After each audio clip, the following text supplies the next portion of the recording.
Hello friends, ओम श्री गणेशाय नमः। जय श्री कृष्णा। आप सभी का स्वागत है आपके अपने यूट्यूब चैनल पर। फ्रेंड्स, आज हम आपको इस वीडियो में बताने जा रहे हैं वैशाख मास महात्म्य के 18वें अध्याय के बारे में और स्कंद पुराण के अनुसार वैशाख मास महात्म्य के 11वें अध्याय के बारे में। फ्रेंड्स, वीडियो शुरू करने से पहले आपसे रिक्वेस्ट है, अगर आप हमारे चैनल पर नए हैं और आपने अभी तक चैनल को सब्सक्राइब नहीं किया है तो प्लीज़ सब्सक्राइब कीजिएगा चैनल को, साथ ही प्रेस कीजिएगा बेल आइकन को, जिससे नए वीडियो से रिलेटेड नोटिफिकेशन आपको तुरंत प्राप्त हो सके।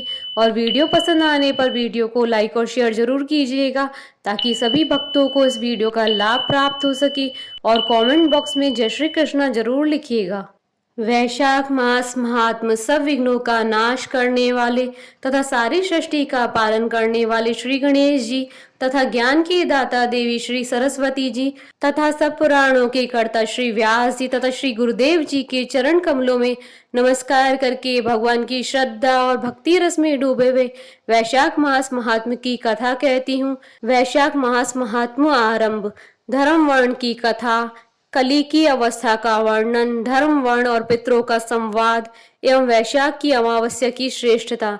मिथिलापति ने पूछा, ब्राह्मण, इस वैशाख मास में कौन कौन सी तिथियां पुण्यदायिनी हैं? श्रुतदेव जी बोले, सूर्य के मेष राशि पर स्थित होने पर वैशाख मास में 30 तिथियां पुण्यदायिनी मानी गई हैं।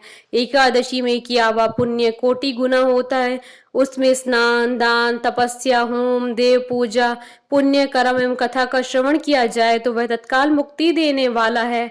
जो रोग आदि से ग्रस्त और दरिद्रता से पीड़ित हो वह मनुष्य इस पुण्यमयी कथा को सुनकर कृतकृत्य होता है। वैशाख मास मन से सेवन करने योग्य है क्योंकि वह समय उत्तम गुणों से युक्त है। दरिद्र, पंगु, अंधा, नपुंसक, विधवा, साधारण स्त्री, पुरुष, बालक, युवा, वृद्ध तथा रोग से पीड़ित मनुष्य ही क्यों न हो, वैशाख मास का धर्म सबके लिए अत्यंत सुख साध्य है।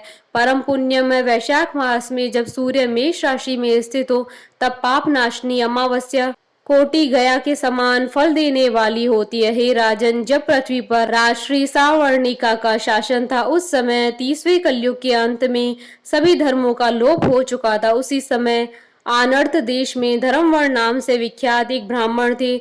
मुनिवर धर्मवर्ण ने उसी कलयुग में ही किसी समय महात्मा मुनियों के सत्र याग में सम्मिलित होने के लिए पुष्कर क्षेत्र की यात्रा की। वहां कुछ व्रतधारी महर्षियों ने कलयुग की प्रशंसा करते हुए इस प्रकार कहा था, सतयुग में भगवान विष्णु को संतुष्ट करने वाला जो पुण्य 1 वर्ष में साध्य है वहीं त्रेता में 1 मास में और द्वापर में 15 दिनों में साध्य होता है, परंतु कलयुग में भगवान विष्णु का स्मरण कर लेने से ही उसे 10 गुना पुण्य होता है। कली में बहुत थोड़ा पुण्य भी कोटि गुना होता है। जो एक बार भी भगवान का नाम लेकर दया दान करता है और दुर्भिक्ष में अन्न देता है वह निश्चय ही उदर्व लोक में गमन करता है। यह सुनकर देवर्षि नारद हंसते हुए उन्मत्त के समान नृत्य करने लगे। सभासदों ने पूछा, नारद जी ये क्या बात है? तब बुद्धिमान नारद जी ने हंसते हुए उन सबको उत्तर दिया, आप लोगों का कथन सत्य है। इसमें संदेह नहीं है कि कलयुग में स्व अल्प कर्म से भी महान पुण्य का साधन किया जाता है तथा कलेशों का नाश करने वाले भगवान केशव स्मरण मात्र से ही प्रसन्न हो जाते हैं। तथापि मैं आप लोगों से यह कहता हूँ कि कलयुग में ये 2 बातें दुर्घट है, शीर्षेंद्रिय का निग्रह और जीवा को वश में करना।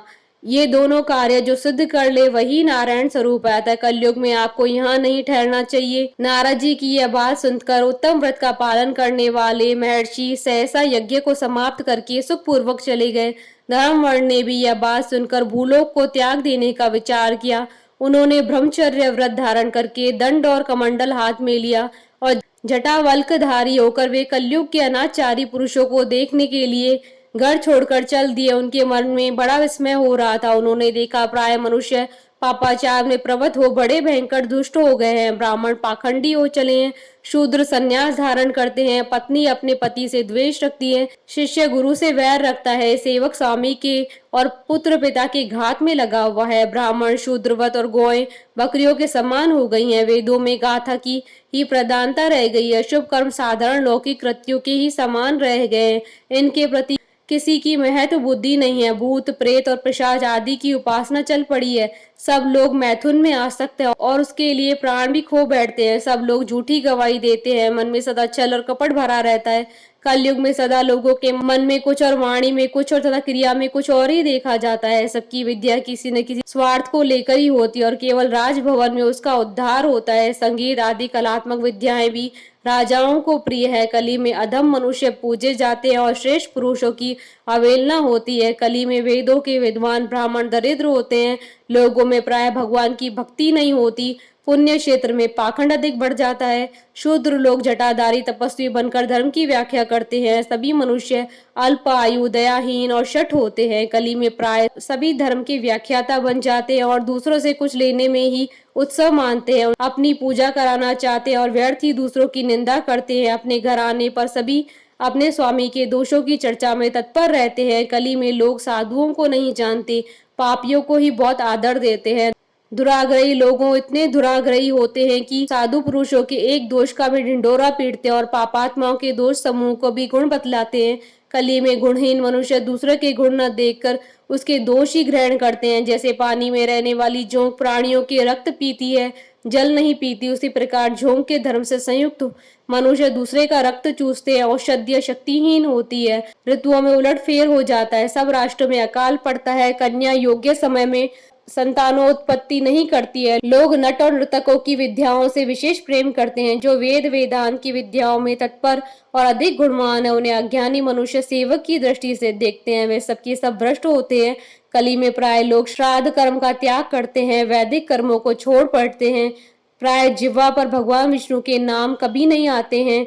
लोग श्रृंगार रस में आनंद का अनुभव करते हैं और उसी के गीत गाते हैं। कलयुग के मनुष्यों में न कभी भगवान विष्णु की सेवा देखी जाती है, न ही शास्त्रीय चर्चा होती है, न ही कहीं यज्ञ की दीक्षा है, न विचार का लेश है, न तीर्थ यात्रा और न ही दान धर्म ही होते देखे जाते हैं। ये कितने आश्चर्य की बात है। उन सबको देख कर धर्म वर्ण को बड़ा भय लगा। पाप से कुल की हानि होती देख अत्यंत आश्चर्य से चकित हो वे दूसरे द्वीप पर चले गए। सब द्वीपों और लोकों में विचरते हुए बुद्धिमान धर्मवर्ण किसी समय कौतूहलवश पितृलोक में गए। वहां उन्होंने कर्म से कष्ट पाते हुए पितरों को बड़ी भयंकर दशा में देखा। वे दौड़ते रोते और गिरते पड़ते थे। उन्होंने अपने पितरों को भी नीचे अंधकूप में पड़े हुए देखा। उनको देखकर आश्चर्यचकित हो दयालु धर्मवर्ण ने पूछा, आप लोग कौन है, किस दुस्तर कर्म के प्रभाव से इस अंधकूप में पड़े हैं? पितरों ने कहा, हम श्री वत्स गोत्र वाले हैं। पृथ्वी पर हमारी कोई संतान नहीं रह गई है, अतः हम श्राद्ध और पिंड से वंचित है, इसलिए यहाँ हमें नरक का कष्ट भोगना पड़ता है। संतानहीन दुरात्माओं का अंधकूप में पतन होता है। हमारे वंश में एक ही माँ यशस्वी पुरुष है जो धर्मवर्ण के नाम से विख्यात है, किंतु वह विरक्त होकर अकेला घूमता फिरता है। उसने अपने गृहस्थ धर्म को नहीं स्वीकार किया। वह एक ही तंतु हमारे कुल में अवशिष्ट है। उसकी भी आयु क्षीण हो जाने पर हम लोग घोर अंधकूप में गिर पड़ेंगे, जहाँ से फिर निकलना कठिन होगा। इसलिए तुम पृथ्वी पर जाकर धर्मवर्ण को समझाओ। हम लोग दया के पात्र हैं। हमारे वचनों से उसको यह बताओ कि हमारी वंशारूपा दूर्वा को काल रूपी चूहा प्रतिदिन खा रहा है। क्रमशः सारे वंश का नाश हो गया है, एक तुम ही बचे हो। जब तुम भी मर जाओगे तब संतान परंपरा न होने के कारण तुम्हें भी अंधकूप में गिरना पड़ेगा। इसलिए गृहस्थ धर्म को स्वीकार करके संतान की वृद्धि करो, इससे हमारी और तुम्हारी दोनों की ऊर्ध्व गति होगी। यदि एक भी पुत्र वैशाख माघ अथवा कार्तिक मास में हमारे उद्देश्य से स्नान श्राद्ध और दान करेगा तो उससे हम लोगों की ऊर्ध्व गति होगी और नरक से उद्धार हो जाएगा। यदि एक पुत्र भी भगवान विष्णु का भक्त हो जाए, एक भी एकादशी का व्रत रखने लगे, अथवा यदि एक भी भगवान विष्णु की पाप नाशक कथा का श्रवण करे तो उसकी 100 भावी पीढ़ियों का उद्धार होता है। ये पीढ़ियां पाप से आवृत होने पर भी नरक का दर्शन नहीं करती। दया और धर्म से रहित उन बहुत से पुत्रों के जन्म से क्या लाभ है जो कुल में उत्पन्न होकर सर्वव्यापी भगवान नारायण की पूजा नहीं करते। इस प्रकार प्रिय वचनों द्वारा धर्म वर्ण को समझाकर तुम उसे विरक्तिपूर्ण ब्रह्मचर्य आश्रम से गृहस्थ आश्रम में प्रवेश करने की सलाह दो।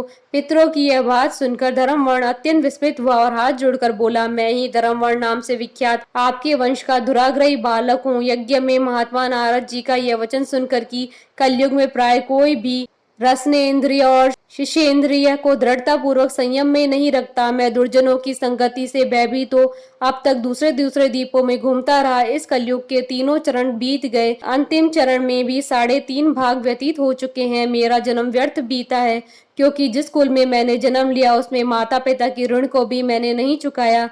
पृथ्वी के भारभूत उस शत्रुतुल्य पुत्र के उत्पन्न होने से क्या लाभ है, जो पैदा होकर भगवान विष्णु और देवताओं तथा पितरों की पूजा न करे। मैं आप लोगों की आज्ञा का पालन करूंगा। बताइए पृथ्वी पर किस प्रकार मुझे कलयुग से और संसार से भी बाधा नहीं प्राप्त होगी।